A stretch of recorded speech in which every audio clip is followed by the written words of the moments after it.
पुढे चालू आहे बंद बंद. तुम्ही सांगा कुंडली वरदा महाराज किती वेळ 10 की 5 मिनिटं तुम्ही सांगा तेवढं. तुम्ही करा बघू आपण. असं नाही तुमचं ऐकण्याची उर्मी लागेल ना. कारण सोप्या वाक्याचा जोपर्यंत संगम होणार नाही तोपर्यंत चर्चेला काही मजा येणार नाही. ठीक आहे. अमृतानुभव अंतर्गत दुसरं प्रकरण आहे गुरुस्तवन. अमृतानुभव हा ग्रंथ सहसा व्यासपीठावर येत नाही. त्याचे पाठ चालतात आणि वर्षानुवर्ष पाठ चालतात. त्या ग्रंथाचे एका ओळीवर गहन चिंतन चालतं. ज्यावेळेस नेवाशाला माऊली महाविष्णू ज्ञानोबायांनी गीतेवरची टीका केली ज्ञानेश्वरी या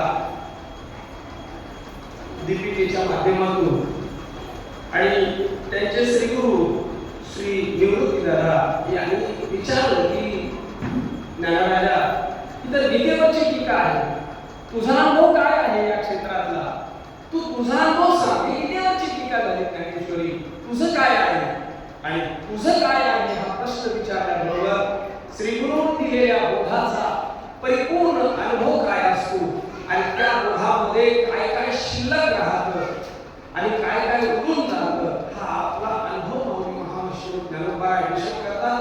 त्यातलं पहिलं प्रकरण म्हणजे शिवशक्ती समावेशन. जगत विपत्तीचा विषय आहे, जगताचा निराश आहे, जगताचं नित्यत्व आहे, प्रकृती पुरुष त्याच्यात ब्रह्म मायाचे विषय आहे.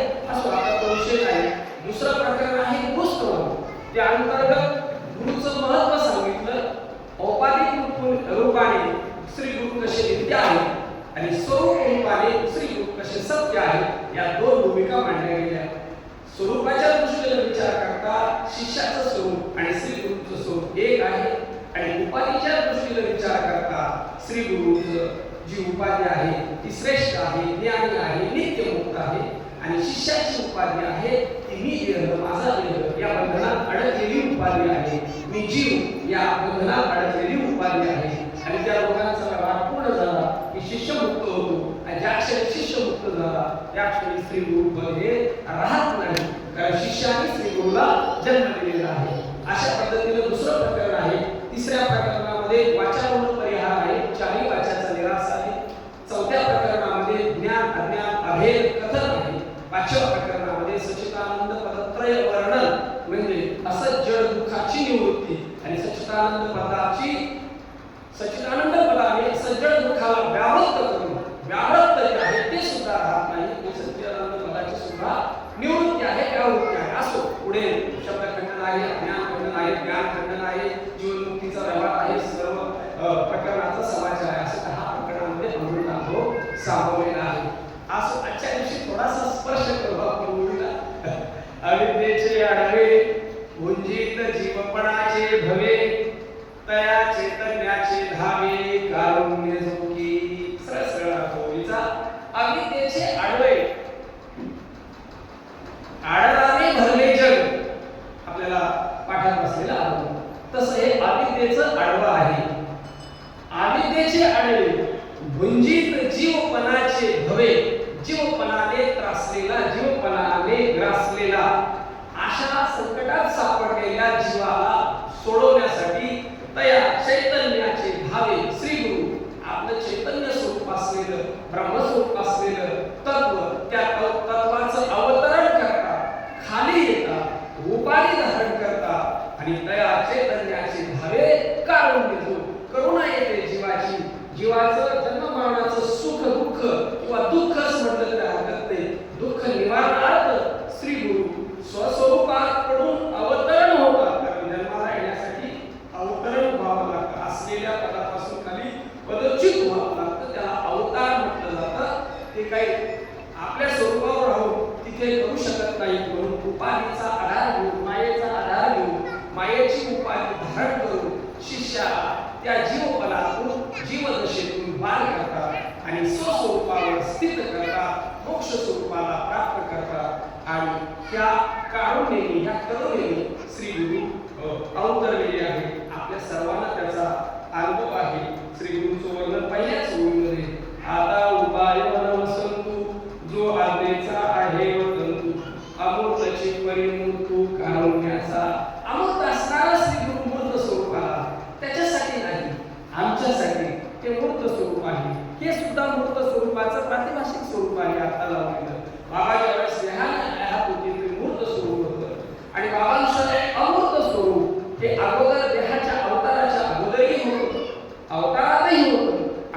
नाही, जसंच्या तसं आहे. जे बाबांचं अमृत स्वरूप, जे पांडुरंगाचं अमृत स्वरूप, तेच आमचं सुद्धा अमृत स्वरूप आहे.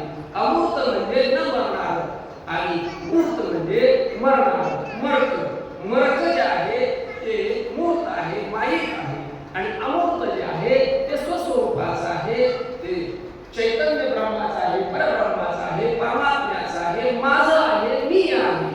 असं लक्षात आणून देणारे श्री गुरु आपल्या लक्षात आणून देत आहेत की हे अविद्येचं जे आडवं आहे ते अविद्येचं आडवं बाजूला काढण्यासाठी आता आपल्याला अविद्येचं आडवं कळणं गरजेचं आहे. पहा, रूपानी नावानी श्री गुरु दिसतात. दिसण्यासाठी रूपानी नावाची गरज आहे, कळण्यासाठी लक्षणांची गरज आहे. लक्षणाने श्री गुरु कळतो, दिसण्याने श्री गुरु रूपाने दिसतो, पण रूपाने कळत नाही. श्री गुरु कळण्यासाठी लक्षणांची गरज आहे आणि श्री गुरु सिद्ध होतो, तो कर्तव्याने सिद्ध होतो. या तीन याच्यावर मला थोडासा प्रकाश टाकता आला तर मी प्रयत्न करतो. नामरूपाने आपण पाहतो, तुम्ही आता नामरूपात आहात, मी नामरूपात आहे. मी म्हणजे माझा देह. श्री गुरु सुद्धा त्यांच्या काळामध्ये होते, नामरूपात होते. नामरूपाने दिसतात आणि कळतात, ते लक्षणाने कळतात. दिसण्यावरून श्री गुरुला जाणता येत नाही. महापुरुष गणोबाय आपल्याला सांगतात, जाणते गुरु भजिजे तेथे कृतकार्य होईजे, जैसे वळसिंचने सहज शाखा पल्लव संतोषी. श्री गुरुला जाणायचं आहे, श्री गुरु कळाले पाहिजे. श्री गुरु कळून जाणून त्यांना शरण जायचंय. मग जाणायचं, कळायचं कोणत्या लक्षणाने? लक्षणाचा श्री गुरु आहे, देहाचा नाही. चांगले कपडे घातले म्हणून श्री गुरु नाही, हो चांगला उच्चा पुरा आहे म्हणून श्री गुरु नाही, एखाद्या गादीवर बसलाय म्हणून श्री गुरु नाही, एखादा हजारो शिष्य केले म्हणून सुद्धा श्री गुरु नाही. श्री गुरुची लक्षणं वेदांतामध्ये शास्त्रामध्ये स्पष्टपणे दिलेली आहे. पहिलं श्री गुरुचं लक्षण आहे ब्रह्मनिष्ठ असला पाहिजे. काय असला पाहिजे? ब्रह्मनिष्ठ असला पाहिजे. स्वस्वरूपाची ओळख असली पाहिजे, स्वस्वरूपाची एकनिष्ठ असला पाहिजे आणि स्वस्वरूपाच्या व्यापकत्वाची दृष्टी त्याला प्राप्त असली पाहिजे. श्री गुरु आपल्याला काय देतात? दृष्टी देतात. देव नाही देत. देव द्यायचा आणि घ्यायचा विषय नाही. देव सर्वत्र आहे. देव सांगतात, अरे अर्जुना मी नसे ऐसा करून ठाव असे परी प्राणी यांचे दैव कैसे जे न देखती माते. देव नाही का आम्हाला पाहण्याची दृष्टी नाही? आम्हाला पाहण्याची दृष्टी नाही. आणि श्री गुरूंची कृपा, श्री गुरूंचं देणं जे आहे ती म्हणजे दृष्टी देतात. आम्ही जगात ब्रह्म शोधायला चाललोय किमान आता त्या तरी मोडमध्ये आहोत. तर श्री गुरु ब्रह्माचं पांडुरून घालून जगाची दृष्टी देत आहेत. तेथे दृष्टी विषयी, तेथे हरिरूप, तेथे ब्रह्मरूप. हो, काय सुंदर चिंतन आहे नाथबाबांच्या हरिपाठावर घेतात. ती ब्रह्मदृष्टी देतात. श्री गुरूंच्या चरणाशी बसून, श्री गुरूंची सेवा करून, श्री गुरूंच्या सत्संगामध्ये राहून आणि श्री गुरूंच्या वचनाकडे लक्ष देऊन जर पाहिलं तर श्री गुरु दृष्टी प्रदान करतात, दृष्टी देतात. डोळे तुझ्या आहे, दृष्टी तुझीच आहे, पण आंधळी झालेली आहे. दोन आंधळे आहेत, एक जगाकडून आंधळा आणि एक स्वरूपाकडून आंधळा. सहज मी आंधळा का आणि निराकार म्हणते, तो जगाचा आंधळा आहे, त्याला जग दिसत नाही. आणि इकडे पुरे पुण्य काय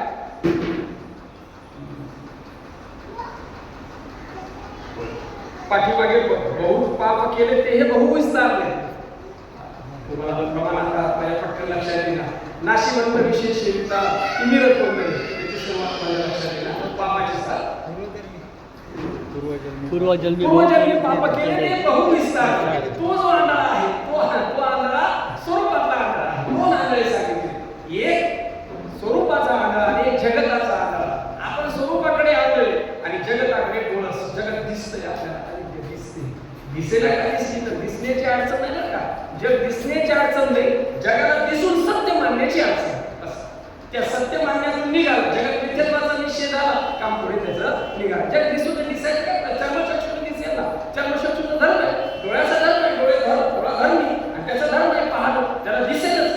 पण जेव्हा बुद्धीचा डोळा उघडेल तेव्हा या डोळ्याने दिसेल आणि बुद्धीच्या विवेकरूपी डोळ्याने निश्चय होईल की दिसलेलं जे आहे ते मिथ्या आहे. जी वस्तू दिसते ती वस्तू मिथ्या आहे. माझा नाही जी वस्तू दिसते ती काय आहे? मिथ्या आहे. मग देव दिसलेला तो सुद्धा मिथ्या आहे का? बोलत चला बरं का माझ्याशी. देव दिसला तर तो सुद्धा मिथ्या आहे का? अरे असं कसं?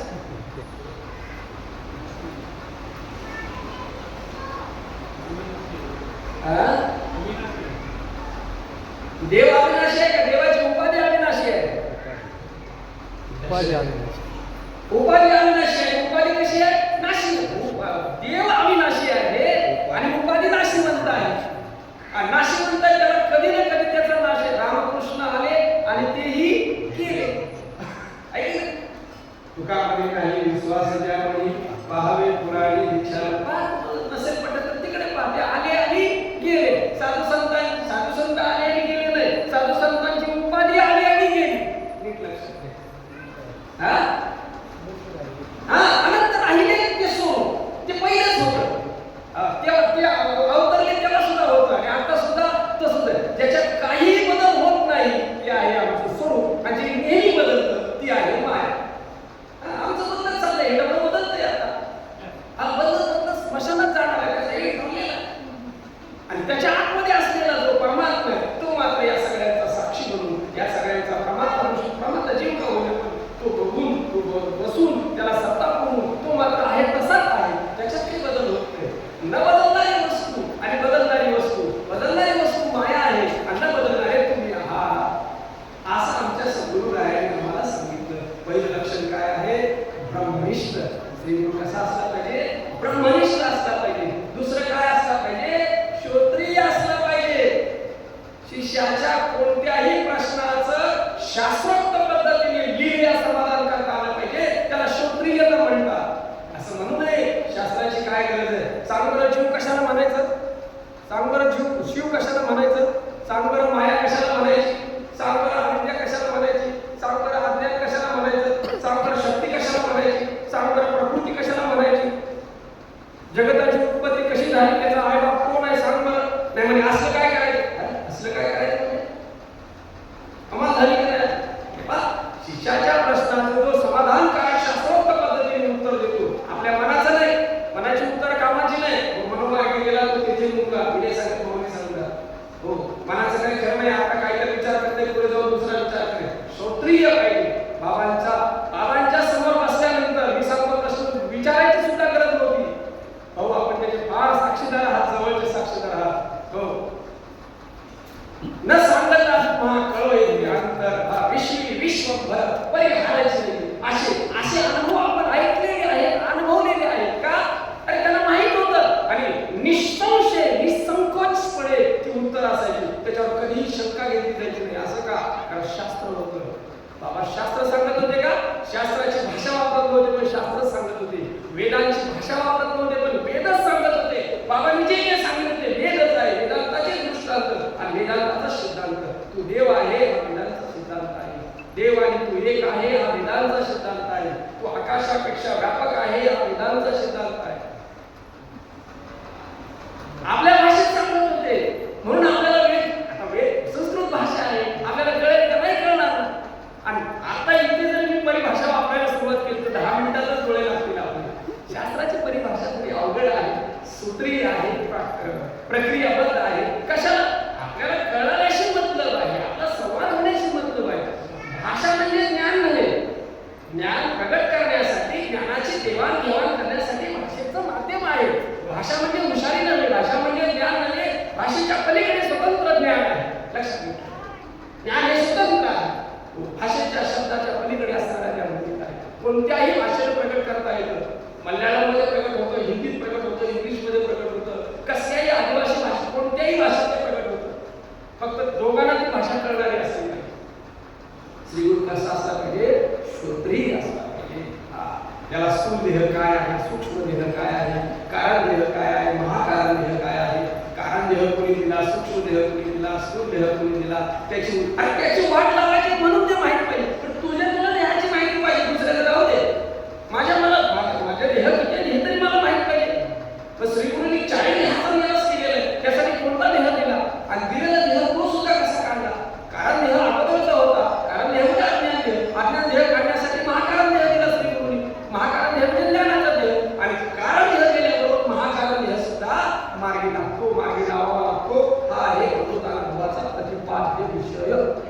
ज्ञानाला ओळखलेलं आहे, अज्ञान सिद्धच होऊ दिलं नाही. आणि अज्ञान नाही तर ज्ञान कुठलं? ज्ञानाला स्वतंत्र सत्ता नाही.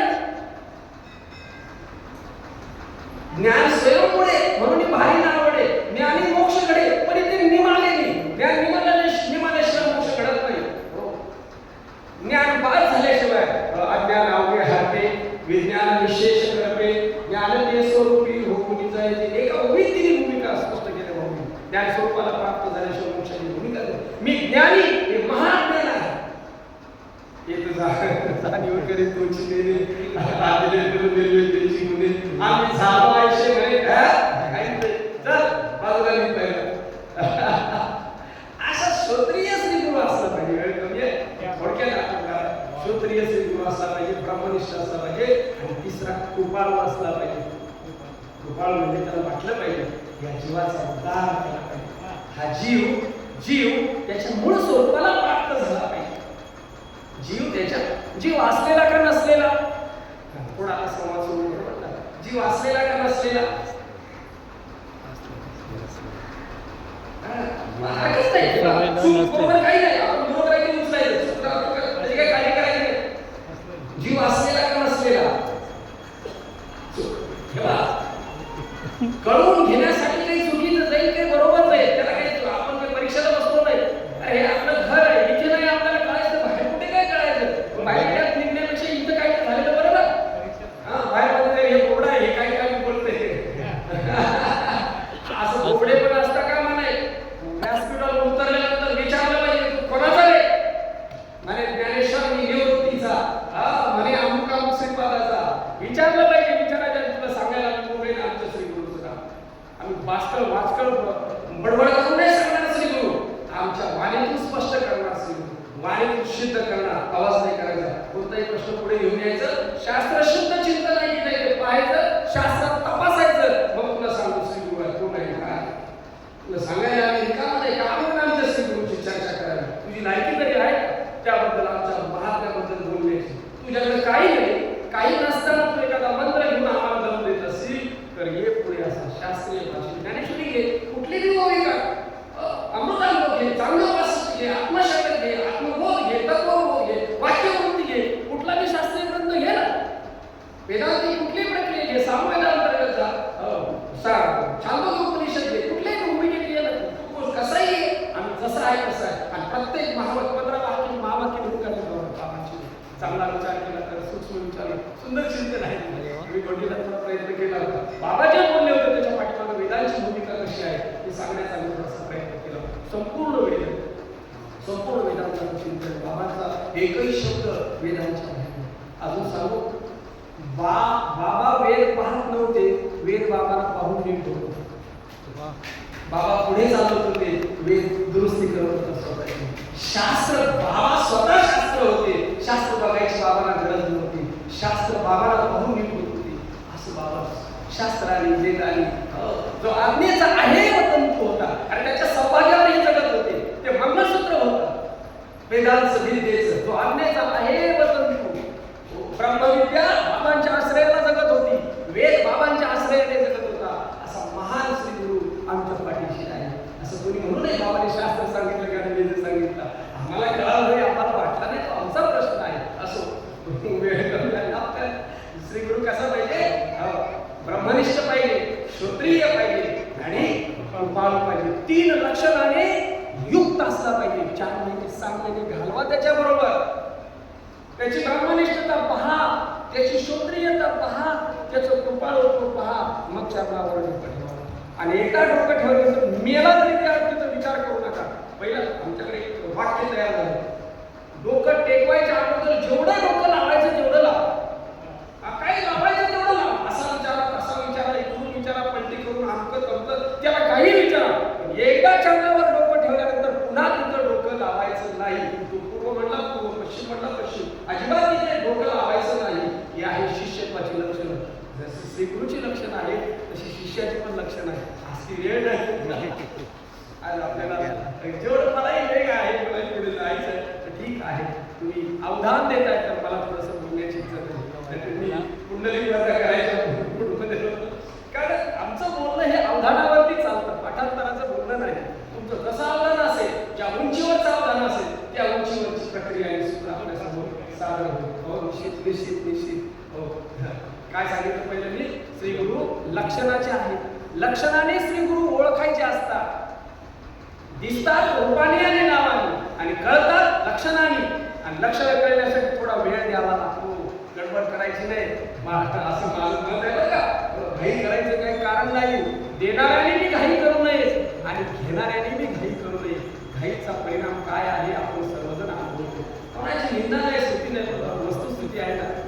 त्याला मी सांगायचं ना, थांब ना 2 महिने ऐक ना, बस नाही ते नाही मला आज नाही, आज नाही, आज गुरुपौर्णिमा असू दे, पुढच्या वेळेला काय काय होत मेलो तर पुढच्या जन्मात ये.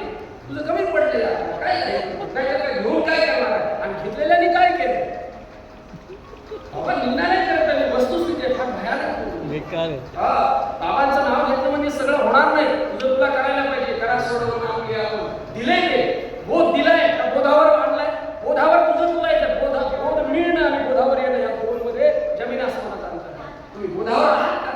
ज्ञान दिले पण ज्ञानाच्या भूमिकेत आहात का? एक प्रश्न विचारू चालेल? संत महात्मे आहात, आम्ही ज्ञानी आहे का अज्ञानी आहे? आम्ही ज्ञानी आहे का अज्ञानी आहे? माझ्या सहित सर्वांना प्रश्न चिंतन असतं. अज्ञानी आहे हरकत नाही, म्हटलं होतं अज्ञानी आहे. ताई आपण काय सांगू शकाल का? एवढं तर ऐकतो आपण, सर्वंत चालू आहे. आपण ज्ञानी आहे का अज्ञानी आहे? काहीतरी सांगा ना. ज्ञानी आहे. ज्ञानी आहे. असं कसं हे याला काहीच अर्थ नाही ना. हे साक्षी झाले. ते तर अध्यस्त अधिष्ठान भावाचं उत्तर दिलं. अधिष्ठान भाव आपल्याला कार्यक्रम भावात आपण काय निर्णय करायचा ना.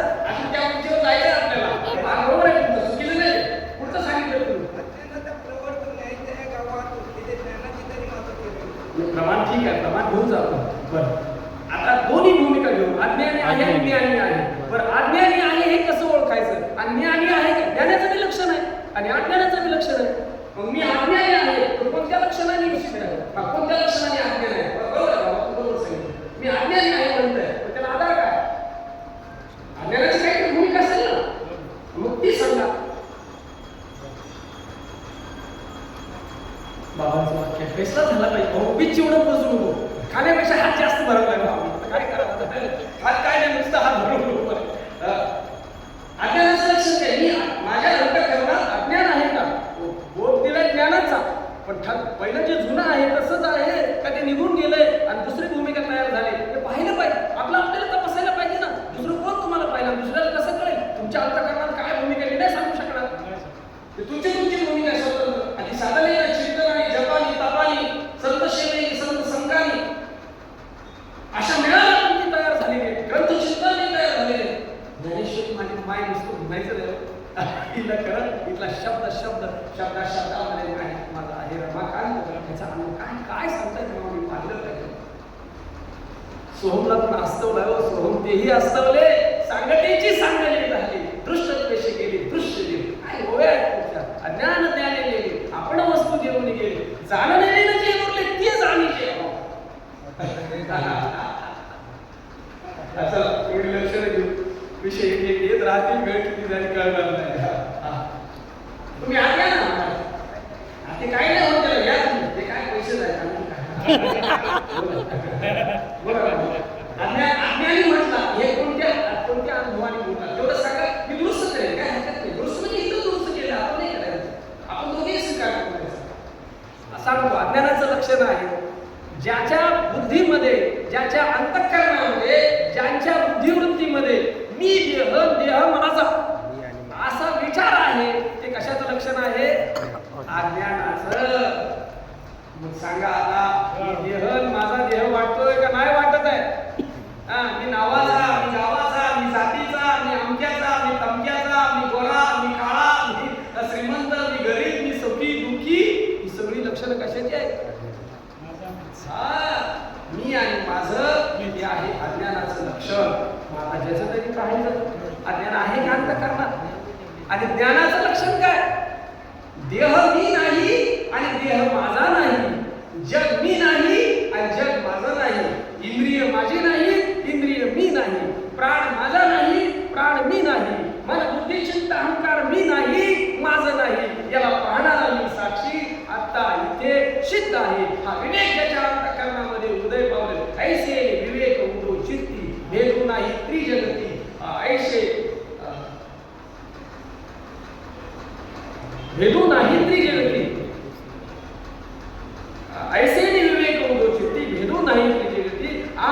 प्रतीती जगची मुक्त, देखील आपुलिया प्रतीती जगची मुक्त.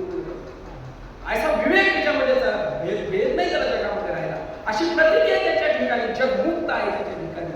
अशी जी भूमिका आहे ती आहे ज्ञानाची. आणि ही जाणीव सुद्धा पुढे जाऊन राहत नाही, ती आहे ज्ञान स्वरूपाची भूमिका. ज्याचं त्यांनी ठरवायचं मी ज्ञानी आहे का मी अज्ञानी आहे. काय काळीजे पेरले, काळीजे पेरले, बोला प्रमाण पाठ आहे ना सर तुमचं. काळीजे पेरले, काय उगवलं डोळ्यात, कानात काय पेरलंय, तू देव आहे आणि सर्व जग. आणि डोळ्यात काय उगवले, मी देहन माझा देहन माझं घरन माझी बायका. काळीजे पेरले डोळा ते उगवले, व्यापक भरला जुळत नाही प्रमाण अनुभवाशी, जुळत नाही प्रमाण अनुभवाशी. विषय आला वक्त्या समोर काय बोलायचं, उदराची पाचवी लावण्या लक्ष व आत्मा प्रत्यक्ष. आणि तिथे काय सुंदर चिंतन असं ठीक आहे त्यांच्या पद्धतीने केलं. आपल्याला त्याच्याशी काही विषय नको. कानात काय पेरलंय, डोळ्यात काय उगवलंय, आपण खरं काय बरं का, जे पेरलंय ते नाही उगवलं जसंच्या तसं. चिंतन करण्यासारखी गोष्ट आहे. दुसरंच उगवलंय, अगोदरच उगवलंय. जे पेरलं तो बोध उगवलाच नाही. डोळ्याची दृष्टी त्याची आंधळीची आंधळीच आहे. मी माझा अनुभव सांगतो, तुमच्यावर आरोप नाही करत आहे. असं कळवळं येतं तरी काय केलंय, काय सांगितलंय आमचं, जसं आहे तसंच आहे. कधी त्यांची सेवा करायची, कधी त्यांच्या सेवेने समरस व्हायचो, कधी त्यांच्या दृष्टी त्यांच्या एवढी दृष्टी आम्हाला प्राप्त व्हायची. दृष्टी दिलं, सांगितलं भाऊ हे असं असं रे, समजून घे जरा बरोबर, विषय आणि प्रयोजन समजून घे, नटायच्या नादात नको. गोड गोड सांगायचं, कशाला काय काय तुला काय गरज, ज्याची गरज आहे ते बघ ना, ते लक्ष दे ना बरोबर, पहा ना बरोबर. कशाला कोणाची कर्म पाहू नका, हे महावाक्य एक भावाचं. भाऊ कोणाची कर्म पाहू नका, कारण त्याला कर्मामध्ये कर्मतेची ब्रह्म आयुष्य क्रोधा आले सम निष्कर्म ते कर्तव्य ते निष्कर्म धनुधरा. अशा भूमिकेवर आले होते, अशी भूमिका होती. आणि तीच दृष्टी द्यायचा प्रयत्न करत होते ते.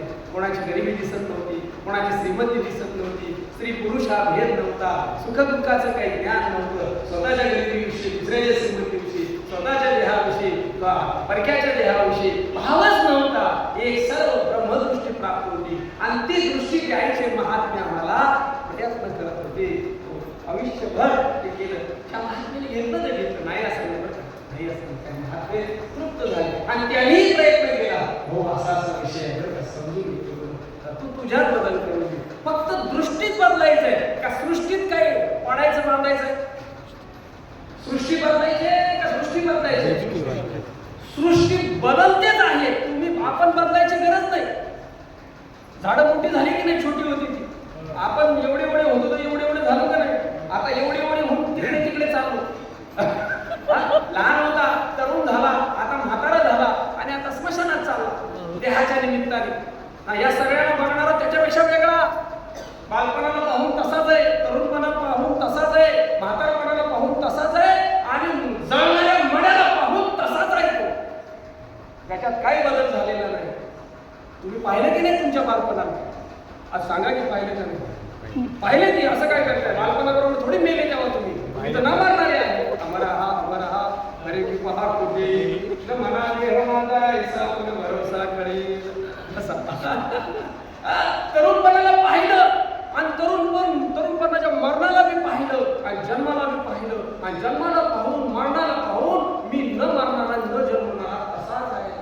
आता येणाऱ्या म्हातारपणाला मी पाहतोय आणि तसाच आहे. म्हातारपण मेला त्याला मी पाहतोय, मी मात्र तसाच आहे.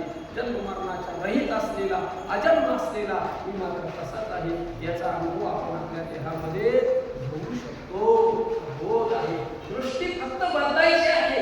हो, अविद्येची आडवे, बुद्धीत जीवपणाचे भूत. मला अविद्येचं आडवं सांगायचंय, आडवं कळालं आणि आडव्याला आडवं करायचं समजलं, काम झालं. दृष्टी बदलायची. दृष्टी बदलायची म्हणजे कशी काय बदलायचे? हे दृश्य आहे, हे दृश्य आहे आणि या दृश्याला अनुसरून दृष्टी तयार होते. दृश्य, दृष्टा आणि दर्शक. मी तुमच्याकडे पाहतो तेव्हा तुम्ही माझं दृश्य आहात आणि मी तुमचा दृष्टा आहे.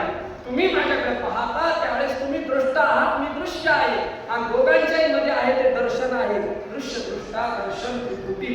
ज्या वेळेस दृश्य नसेल त्यावेळेस दृष्ट असेल का?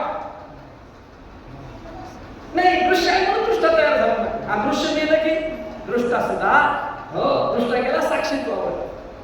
दृष्टा, प्रमाता दृष्टा आणि साक्ष दृष्टा, जीवदृष्टा आणि आत्मदृष्टा, आत्मदृष्टी आणि जीवदृष्टी अशा दोन दृष्टी आहेत. हे आहे अविद्येचं आडवं. हे जे दिसणारं जे सगळं आहे ना, हे जगत जे दिसणं हे सगळं दिसणार आहे की नाही, हे सगळं काय आहे?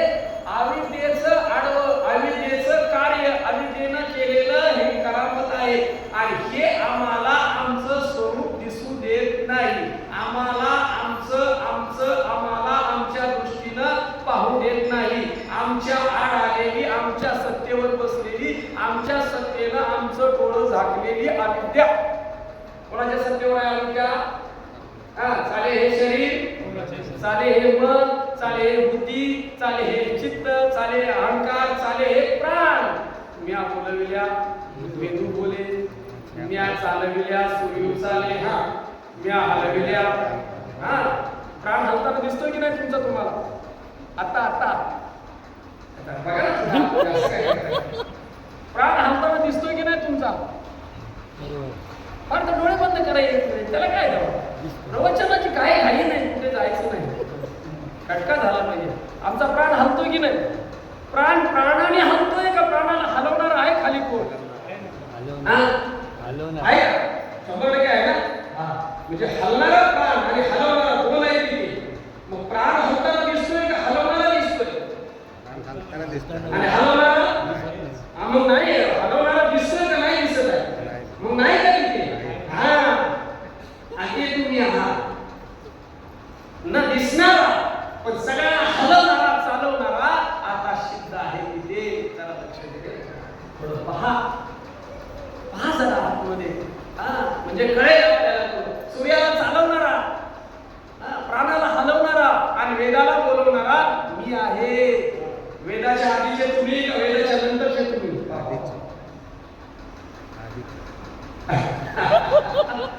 मी आधीचे अनादी 6 वस्तू आहे. अनादी ब्रह्म आहे, अनादी माया आहे, अनादी ईश्वर आहे, अनादी ब्रह्ममायेचा संबंध आहे, अनादी जीव आहे, अनादी जीव ईश्वराचा भेद आहे. 6 झाले बरं का? तुमचं तुम्ही मोठा वेगळाच झालं पुढे सांगा. हे 6 अनादी आहे, त्यातले एकच फक्त अनादी अनंत आहे. अनादी त्याला म्हणायचं ज्याच्या जन्माचा अंत लागत नाही, त्याला अनादी म्हणायचं. आणि ज्याच्या प्रलयाचा अंत लागत नाही त्याला अनंत म्हणायचं. अमर्याद आहे, ज्याला जन्म नाही, ज्याला मरण नाही, असा अनादी अनंत एकच आहे. तो आहे परमात्मा आणि तो तुमच्या हृदयात आहे. नवे नवे तुम्हीच ती वस्तू आहात. ती वस्तुगामी एरवी तरी सर्वांच्या हृदयाची मनोवी मी अमुक आहे, मी अमुक आहे.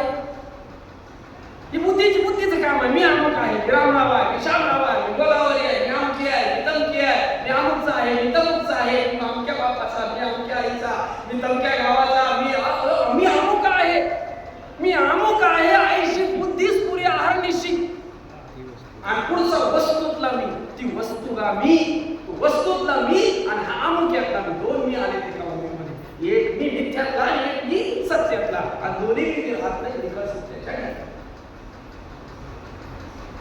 असा सिद्ध असलेला परमात्मा प्रत्येक क्रियेमध्ये तुम्ही पाहू शकता. ही पंचीकरण या ग्रंथामध्ये फार सुंदर चिंतन आलेले होतात. त्याचाच परिपाक प्रक्रिया आल्या विचार सागरामध्ये आल्या, त्याच्याच प्रक्रिया विचार चंद्रोदय दर्शनमध्ये आलेल्या, त्याच्याच प्रक्रिया अतिउत्तम पंचदशीमध्ये आलेल्या. हे ग्रंथ आपण पाहिले पाहिजे. आपला अधिकार आहे का? तुम्ही प्रबोधित आहात.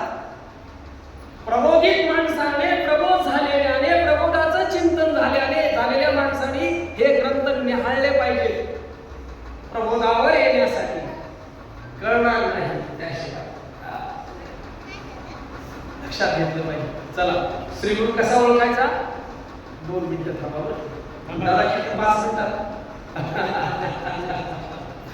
ब्रह्मनिष्ठ श्री गुरु, ब्रह्मनिष्ठ श्रोत्रिय आणि कृपाळू. बस हे काय झालं?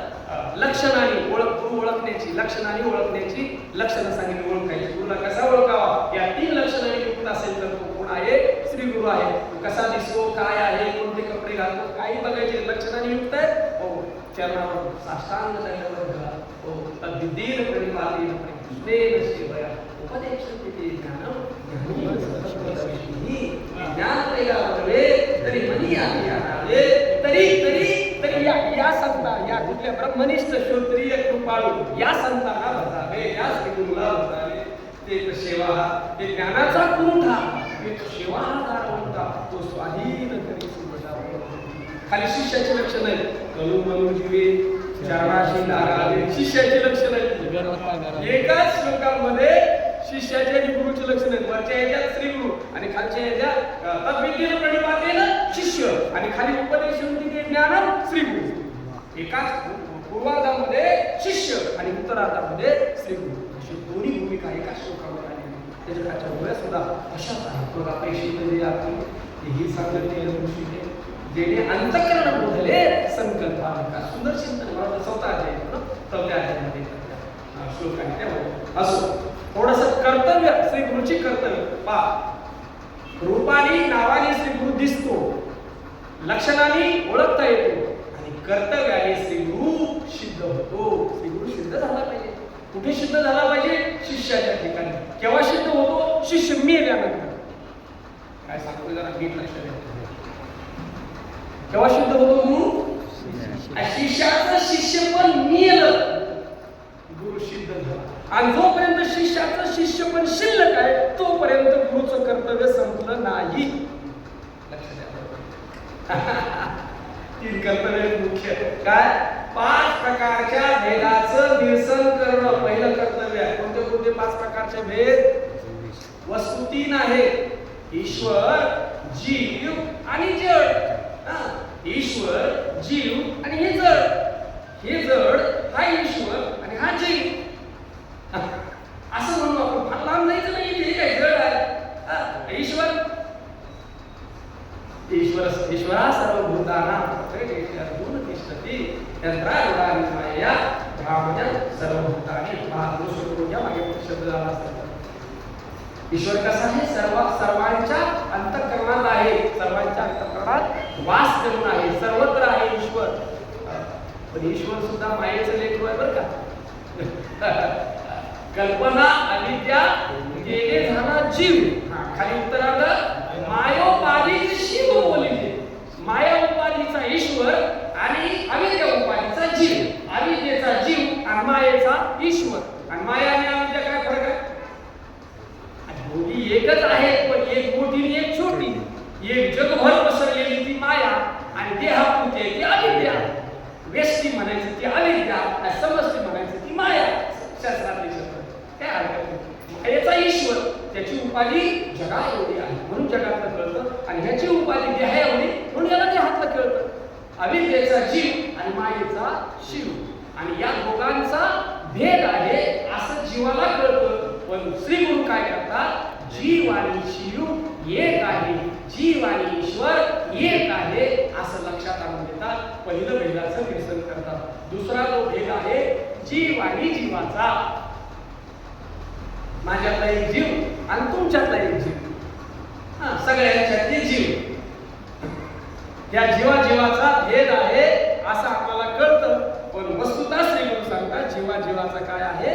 अभेद आहे. जाऊ पुढे आपण. तिसरा जो भेद आहे जीव आणि जड. कशाने हातावा? हे जड आहे. जड आहे. जड म्हणजे काय? जे स्वतः हलत नाही त्याला कुणीतरी हलवावं लागतं, याचं नाव आहे जड. देह जड आहे का? जड आहे. जड आहे. प्राण जड आहे का? प्राण जड आहे का? चेतन आहे. बोलत चला, बोलत चला, बोलत. तुमचा प्राण तपासून पहा, माझा नका पाहू. प्राण जड आहे का चेतन आहे? जोरात बोला की राव. काय काय पटापट आठवायचे.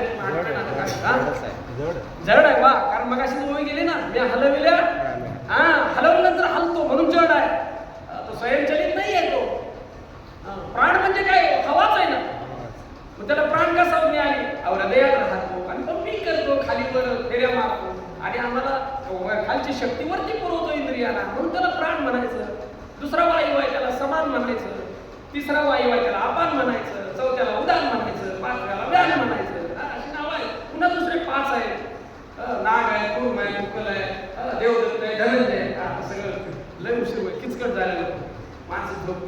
उशीर झालाय. राईट, एवढं सुंदर गायन केलं होतं आणि त्याच्यानंतर हे काम चालू झालं. तुम्ही इथं येऊन ऐकताय हे विशेष आहे. मी म्हटलं आपलं काम थोडक्यात होईल, 5 मिनिटात आपण निघू. तुम्ही आव्हान घेऊन बसलात ना, हे फार आनंदाची गोष्ट आहे. चला, 5 प्रकारचे भेद.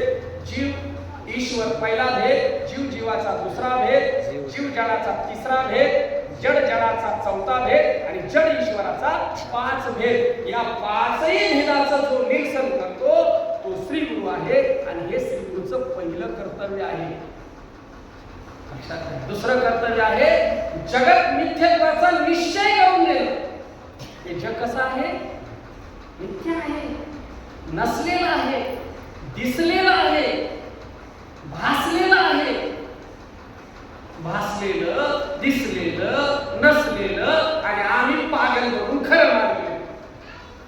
आम्ही खरं मानलं त्याला, दिसलेल्याला, भासलेल्याला, नसलेल्याला. स्वप्न खरं का खोटं?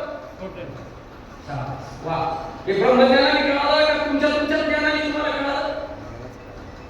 स्वप्न खोटं हे कोणत्या ज्ञानाने कळालं? तुमच्या सामर्थ्य, जीवाच्या सामर्थ्याने कळलं. जागा झाल्याबरोबर कळालं. स्वप्नात काहीच नव्हतं. स्वप्नात काहीच नव्हतं. पण हे स्वप्नात कळालं का जागा झाल्यानंतर कळालं? आणि स्वप्न कसं वाटलं होतं? तिथली भांडणं, तिथली मारामारी, तिथली लग्न, तिथली बायको, तिथली मुलं, तिथले पैसे, कसं शेकाळा होता स्वप्नामध्ये. भांडणातील साप दिसला तर पळत होता, वाघ दिसला तर घाबरत होता आणि उठला की त्याचं तेच कपडा आणायला सुरुवात केली. हे काहीच नव्हते. मला तुम्ही उत्तर द्या.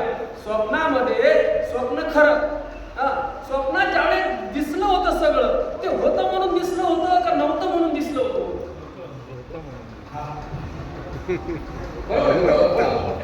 होतं काय? तुम्ही केवढ्या जागे झोपले होते? एवढ्या सगळं घेऊन झोपले की ना? किती लागतात? 3 फूट 3 बाय 6. आता 3 बाय 6 म्हणजे वाघ कसा बसायचा, बंगला कसा बसायचा, गबाळ कसं, पण एक दिसतंय का तिथे? आता काय दिसतंय ना? एक कीर्तन दिसतं तर 1000 माणसं दिसतात. आता ती कसं बसायचं एवढ्या चटेवर? आता सांगा, तिथं होतं म्हणून दिसलं होतं का नव्हतं म्हणून दिसलं होतं? परमार्थ कसा उतरला पाहिजे? स्वप्नातच चाललंय. तुम्हाला स्वप्न सांगायचंय. काय करावं? ज्ञानदेव म्हणे पाहता पाहिले स्वप्नीचे. बस स्वप्नाचा खटका मिटला, जागृतीचा खटका मिटायला किती वेळ लागतो? बस स्वप्न भगवंतानी बरं केलं, आम्हाला स्वप्न दिलं. स्वप्नाची बायको दिसली, ती जागृतीतल्या सारखीच बाई होती का तिला 2 शिंग वगैरे होते? म्हणजे स्वप्नात जे दिसतं ते जागृतीतल्या सारखंच दिसतं का ते वेगळं असतं? तिथलं पाणी, डोंगर, हवा, आकाश, माणसं, जनावर जागृतीतल्या सारखीच असतात का वेगळी असतात? सारखीच असतात. पण असून दिसतात का नसून दिसतात? तिथे हे घोटाळाच आहे. असं जे असा मेळ बसून जायला लागतो. होतं म्हणून दिसलं होतं का नव्हतं म्हणून दिसलं होतं? जेव्हा तुम्हाला दिसलं तेव्हा काहीतरी तिथं होतं का? मला सांगा. काहीच नव्हतं तरी सुद्धा सगळा खेळ डोंबाला मांडला होता तिथे. मांडला पाहिजे. काही नसतं. तुम्हाला जे दिसलं त्यातलं काहीच नव्हतं. फक्त तुम्ही एकटे होता. बरोबर आहे? मग आता एक सिद्धांत तयार होते. लक्ष द्या बरं का. जे दिसलं ते तिथं नव्हतं, दिसते काळात बी नव्हतं आणि जागा झाल्यानंतर तर काय प्रश्नच नाही, निकालच लागला. बरोबर आहे की? मग जे दिसतं, हा सिद्धांत सांगतो आता, जी वस्तू ज्या काळामध्ये जिथे दिसते ती वस्तू या काळात तिथे नसते. परत बोला कोणीतरी, जसं आहे तसं बोला. जी वस्तू ज्या काळामध्ये जिथे दिसते तिथे नसते. मागे पुढे झालं आहे ना. जी वस्तू ज्या काळामध्ये जिथे दिसते ती वस्तू त्या काळात तिथे नसते. आता आपले डबडे ह्या काळात इथे दिसतात म्हणून या काळात आता इथे नाही. लय कठीण जाते. हा घाट चढायला लय कठीण जाते. स्वप्नातला खड्डा उडवला, फटाका उडवला, जागा होईल. बरोबर आहे? स्वप्नातून जागा झाल्याबरोबर तिथे काही नाही, दिसते काळे सुद्धा तिथं नव्हतं, काहीच नव्हतं. याचा निर्णय जागृतीत झाला आणि जागृतीतल्या दिसण्याचा निर्णय निर्णय करायचा आहे. अविद्येच्या निदा विश्व स्वप्नाचा धांदा भोगीत होता प्रबुद्धा अनादी केव्हापासून मरतोय काय माहित हे भोगत आलाय हे संसाराच्या घरी. गुरुकृपेचे महावाक्याचे निदावे गुरुकृपेचे निधावे माता हात ठेविला नवे नवे नुसतं हात नाही ठेवला पाठीत बुका घातलाय. माता हात ठेविला नवे थापडीला ओठ मूर्खा केव्हाचा झोपलाय अनादी. अविद्येच्या निदा केव्हा तुला झोप लागली रे. झोपेचा परिणाम स्वप्न आणि स्वप्नाच्या पलीकडे झोप विरळ झाली स्वप्न पडलं. स्वप्न विरळ झालं जागृती आली. सर्वात निकृष्ट अवस्था कुठे असेल तर महाराज जागृती आहे. लक्षात ठेवा की जागृतीचे स्वप्नाचे दोन कार्य आहेत. स्वप्न घनाज्ञान सुषुप्ती बीजांकुर भाऊ म्हणती. स्वप्न हा न जागृती फळभावतीचा ही फळ आहेत दोन सुषुप्तीची झोपेची दोन फळ आहेत स्वप्न आणि जागृती. श्री गुरुनी काय केले आम्हाला महावाक्याच्या नावाने जागा केले. काय महावाक्य पोट झोपेतनं जागा केलाय. ती झोप नाही ती अविद्येची झोप घालवली. गेली की नाही राम जाणे जागा केला परत डोळे चोळत चोळत तसाच झोपलाय अजून उठे ना. आणि झोपेतच कीर्तन करतोय झोपेतच प्रवचन करतोय झोपेतच गुरु झालाय आणि झोपेतच आनंद देतोय झोपेतच प्रबोध देतोय अजून तोच जागा नाही. कसं करावं कसा मेळ बसायचा कसा मेळ बसायचा सांगा आता. मग आपल्याला आता हे महात्म्याना सुषुप्ती समाधी असते झोप समाधी असते. बाबांची झोप तुम्ही पाहिली असेल तर लक्ष द्या. दोन्ही बाबांची झोप समाधीस्थ होते आणि जागृती स्वप्न असतं त्यांचं. लक्ष द्या महात्म्यांना जागृती स्वप्नवत आहे आणि सुषुप्ती झोप ही समाधी सारखी आहे. आम्हाला हिला स्वप्न ठरवायचं आहे. बस एवढंच काम केले एवढीच गोष्ट राहिली. आणि इथे याला पुरुषार्थ म्हणतात. साधू संतांनी त्याग केला का पुरुषार्थ केला. पुरुष त्याग करायला होतं काय त्यांच्या समोर सगळं मिथ्या होतं. मिथ्याचं काय त्याग करायचंय. पुरुषार्थ केला. काय पुरुषार्थ केला. दिसलेली वस्तू दिसते काळात मिथ्या आहे. देव दिसू दे नाहीतर स्वर्ग दिसू दे नाहीतर इंद्र दिसू दे. म्हणजे स्वप्नात देव दिसत तू बी खोटा स्वप्न देव बी खोटा. स्वप्न दृष्टांत झाला नव्हता का. नामदेव महाराजांच्या बरोबर देव खेळत नव्हता का. देव जेवत नव्हता का. त्या देवाने सांगितलं का नाही अरे तू जसा मला पाहतोस तसा मी नाही. बाबांची वाक्य आहे. 38 पांडुरंगाची वाक्य आहे. प्लीज लक्षात घ्या. अरे नामदेव राया तू जसा पाहतोस तसा मी नाही आणि मी जसा आहे तसा तू पाहत नाहीस. श्रीपाद वाच रामदास वाच. अरे तुम्ही जसे मला पाहता तसा मी नाही आणि मी जसा आहे तसा तुम्ही मला पाहत नाही म्हणून मला विसरा. शेवटचे वाक्य आहे. काय वेदांत सांगितलं तुम्ही जसं मला पाहताय तसा मी नाही आणि मी जसा आहे तसा तुम्ही पाहत नाही. नामदेवरायाने विचारलं काय करावं. हे माझ्याकडे नाही म्हणजे युक्ती. मी जसा आहे तसा तुला दाखवू शकत नाही. सर्व किल्ल्या दिल्या संत हाती जा. आणि विसोबा खेचराकडे गेल्यानंतर काय दिसलं थोडं दृष्टांताचं चिंतन करून पुढे जाऊ.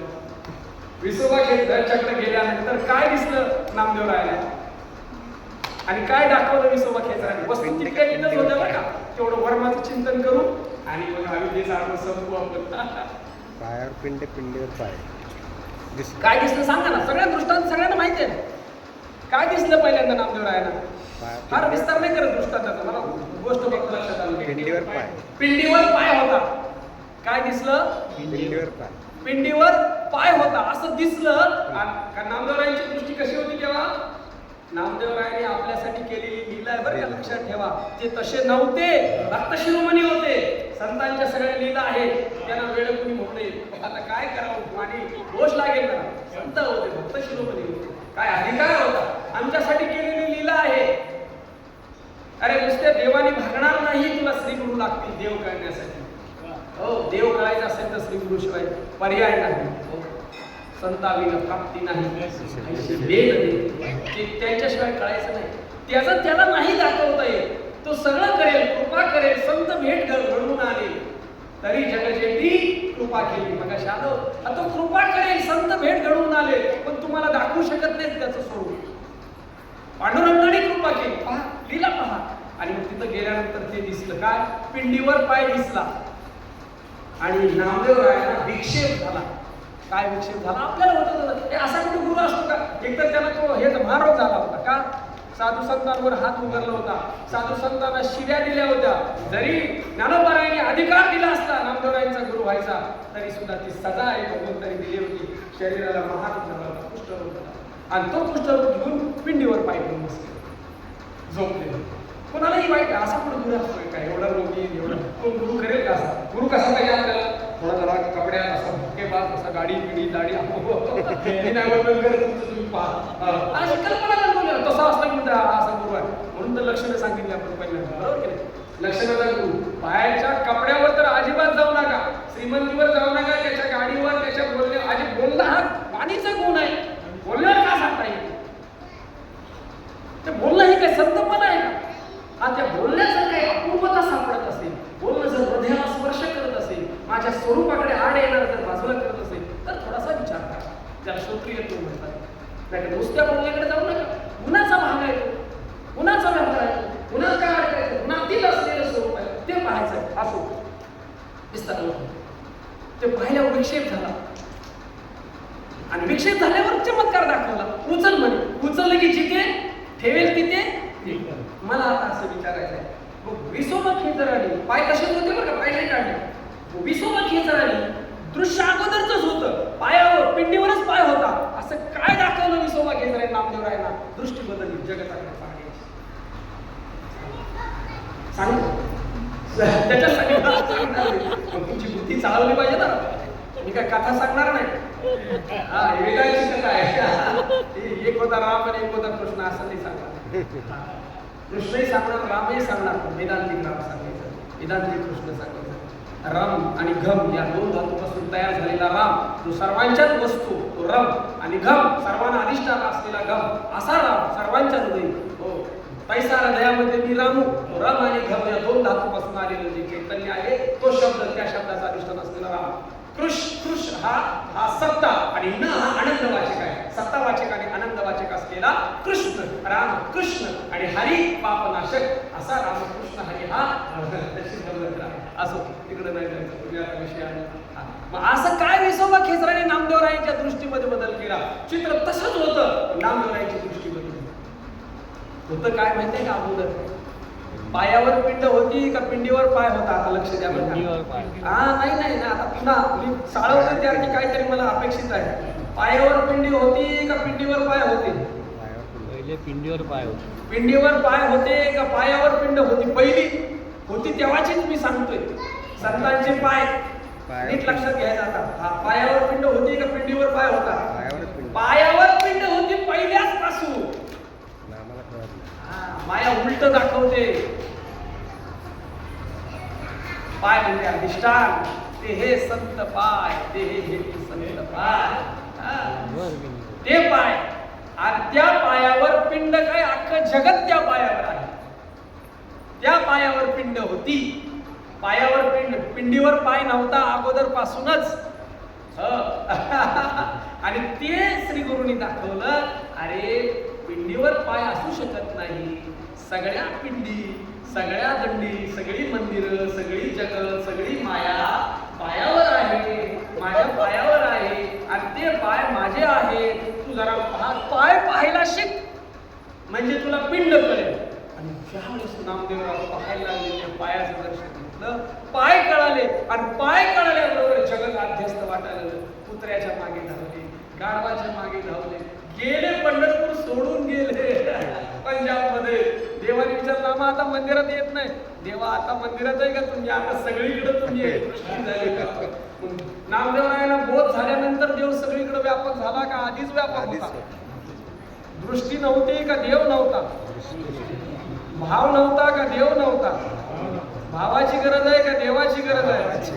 कुठे किलोनं मिळतो तेवढा सांगा. भाव मिळतो संतांच्याकडे, संत दृष्टी प्रदान करतात. अरे वस्तू जिथल्या तिथे ह्याला काय करायचं? या जगाला याच्यात सिद्ध असलेला परमात्मा, ज्याच्या पायावर हे सगळं जगत उभं आहे, तिकडे लक्ष द्यायचं. अशा पद्धतीनं पायाचं चिंतन, अविद्येचं आडवं जे आलं होतं ते नामदेवरायांचं गुरु केलं. अशाच पद्धतीने सद्गुरुनाथांनी आपलं अविद्येचं आडवं गुंजीत जीवपणाचे भुवे तया चैतन्याचे धावे कारण होती. अशा पद्धतीनं 3 कर्तव्य सांगितली, 3 लक्षणं सांगितली, रूपाचा आणि नावाचा श्रीगुरु सांगितला, 5 प्रकारचे भेद विचारसागरात आलेले आहेत. सगळ्यांच्याच घरी असेल पहा, ज्ञानेश्वरीत पण आलेला आहे, 13व्या अध्यायात हे विषय आलेले आहेत. जीवाची उत्पत्ती कशी झाली, शिवाची उत्पत्ती कशी झाली, जडाची उत्पत्ती कशी झाली. उत्पत्ती होताना औपाधिक भेद आहे आणि निरुपाधिक स्वरूप आहे. स्वरूप आहे ते निरुपाधिक आहे आणि उपाधीचा भेद आहे, चैतन्याचा अभेद आहे. चैतन्य वास्तव आहे, उपाधी कल्पित आहे. या सिद्धांताप्रमाणे आपण आजची जी सेवा आहे, अविद्येचं आडवं दिसणार जी वस्तू आहे, दिसणार दृश्य अविद्येचं आडवं आहे आणि त्या दृश्याच्या पलीकडे आरपार दृष्टी कशी आमचा प्रकृती पलीकडील हो, जरी कल्पलेली न लागशी आहो, तरी मज माझी भूते हेही वाहो, ते सर्व मी म्हणून तुमच्या देहातला तुम्ही दिसताय का देह दिसतोय? तुमच्या देहातला तुमच्या देहातले तुम्ही दिसताय तुम्हाला का तुमच्या देहातले इंद्रिय आणि देह दिसतोय तुम्हाला? देह दिसतोय आणि देहातली इंद्रिय दिसतंय आणि तुम्ही दिसताय का नाही दिसताय तुम्हाला? नाही. तुम्ही न दिसण्यातले आहात. असलेली वस्तू दिसत नाही आणि नसलेली वस्तू दिसल्याशिवाय राहत नाही. जे दिसलेलं आहे ते नसलेलं आहे आणि असलेलं आहे ते दिसत नाही आणि असलेलं असल्याशिवाय नसलेलं राहत नाही. परमात्मा नसेल तर जगत कसं राहील? तुम्ही आरशासमोर नसेल तर आरशातलं दिसेल का? असं बघता की नाही तुम्ही सर्व? आरशासमोर उभं राहिल्यानंतर ते आपलं दिसतं का उभं राहायच्या अगोदर दिसतं? तुम्ही आधी उभं राहता मग आतलं दिसतं. बरं आतलं जसं आहे तसं दिसतं का उलटं दिसतं? काय असं बघता की नाही? असा तुमच्या समोर दिसला कोण कुठल्या दिशेला दिसेल?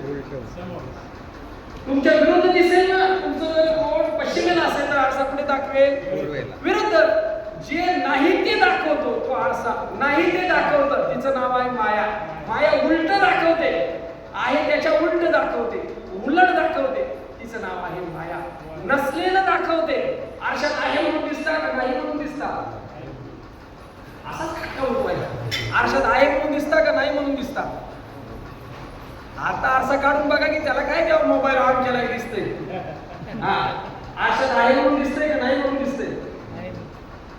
आहे म्हणून दिसतंय की नाही? काढा बाहेर पडून.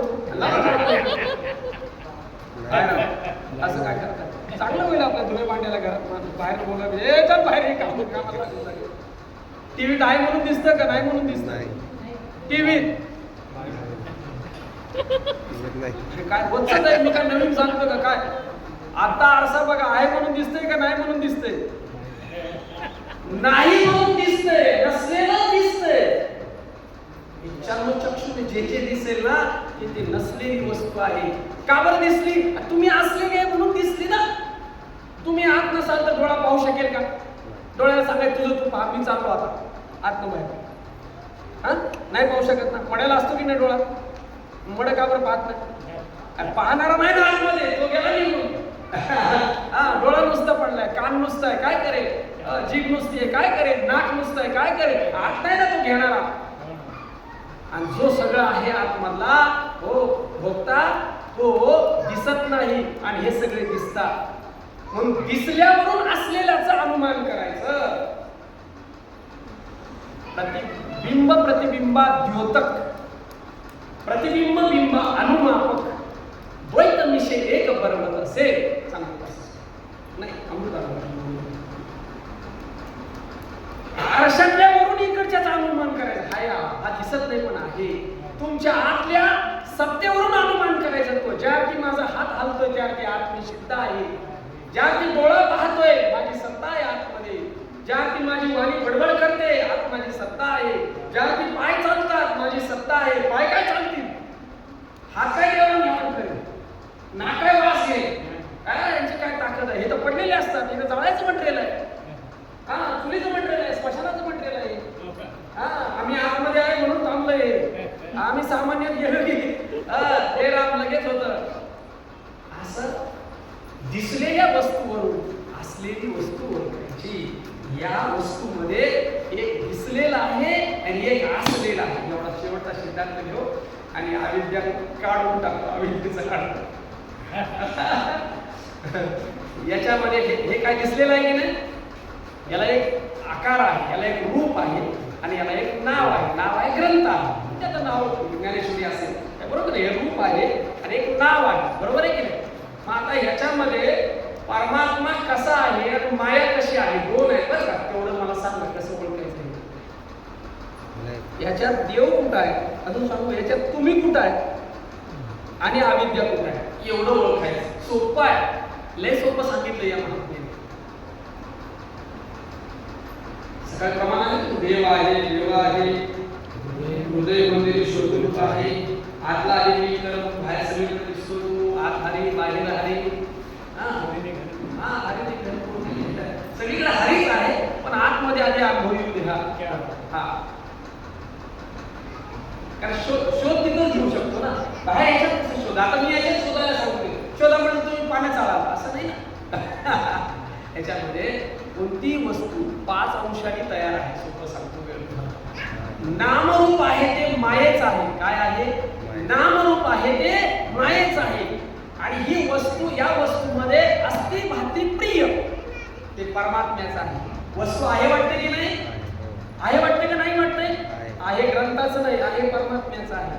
या वस्तूचं ज्ञान होतंय की नाही, भाती म्हणतात त्याला. हे ज्ञान वस्तूचं नाही, ज्ञान परमात्म्याचं आहे. आणि वस्तू प्रिय आहे की नाही, प्रिय आहे की नाही. प्रत्येक वस्तूमध्ये प्रियत्व आहे. ती तुम्हाला प्रिय असेल असं काही नाही. वाघकुटे तुम्हाला प्रिय आहे, सापकुटे तुम्हाला प्रिय आहे, म्हणून प्रियत्व नाही का त्याच्यामध्ये. त्याच्या वाघिणीला प्रिय नाही का वाघ, आणि त्याच्या सर्पिणीला साप प्रिय नाही का. तुम्हाला प्रतिकूल आहे म्हणून का त्याच्यात प्रियत्व नाही का. प्रत्येक वस्तूमध्ये 3 भूमिका आहेत, अस्ति भाती प्रियत्व. प्रत्येक वस्तूमध्ये प्रियत्व आहे, प्रत्येक वस्तू ज्ञानत्व आहे आणि प्रत्येक वस्तू अस्तित्व आहे. अस्ति भाती प्रिय, आहेपणा, ज्ञानरूपता आणि प्रियत्व हे परमात्म्याचं आहे. तुमच्यामध्ये आहेपणा आहे की नाही, तुम्ही आहे वाटतंय का नाही वाटतंय. आता आम्ही सगळ्यांना आहे. हा, तुम्ही ज्ञानरूप आहे का पागल रूप आहे. तुम्हाला ज्ञानी म्हणलेलं बरं वाटतं का वेड म्हटलेलं बरं वाटतं. खरं सांगा की ज्ञानी म्हटलेलं बरं वाटतं की नाही बाबा. हा, कारण तुम्ही ज्ञानस्वरूप आहात म्हणून ज्ञानी म्हटलेलं बरं वाटतं. आणि प्रिय आहात. तुम्हाला सर्वात प्रिय कोण आहे, सर्वात प्रिय कोण आहे, खरं सांगा बरं. सर्वात प्रिय कोण आहे, खरं सांगा. सर्वात प्रिय कोण आहे, बायको नवरा हे सांगायचं नाही. दोघे बी ठग आहे, दोघे ठगाला ठगी भेटले. हे म्हणतो तुझ्यावर प्रेम करतो, ते म्हणतो तुझ्यावर प्रेम करतो. काय करते, दोघे एकमेकासाठी मारतात. हा, बायकोवर नवरा बायकोसाठी प्रेम करतो का स्वतःसाठी तिच्यावर प्रेम करतो, स्वतःसाठी. आणि बायको ह्याच्यावर प्रेम करते तिच्यासाठी का ह्याच्यासाठी, असे ठग आहे. तू लक्षात दोघे दोघांना ठगवतात रोज ठगवतात. आम्ही दुसऱ्यावर प्रेम करतो, दुसऱ्यासाठी नाही, आमच्यासाठी करतो. लक्षात ठेवायचं. आता सांगा तुम्हाला सर्वात जास्त प्रिय कोण आहे. मी प्रिय आहे मला, माझ्याशिवाय कोण नाही मला प्रिय.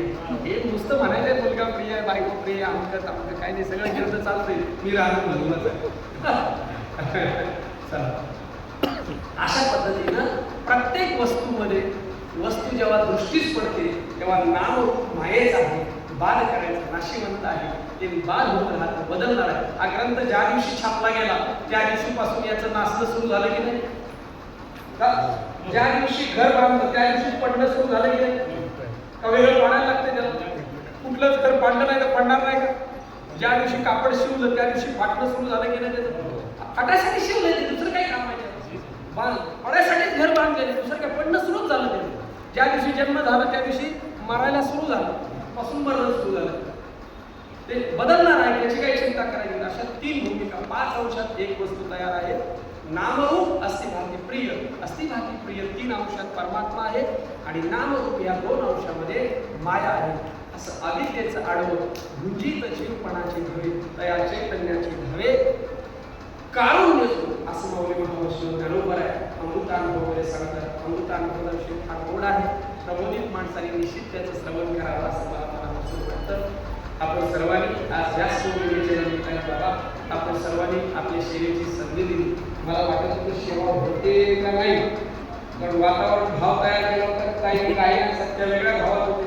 म्हटलं आपल्याला एक सुद्धा वक्ता मिळणं कठीण आहे.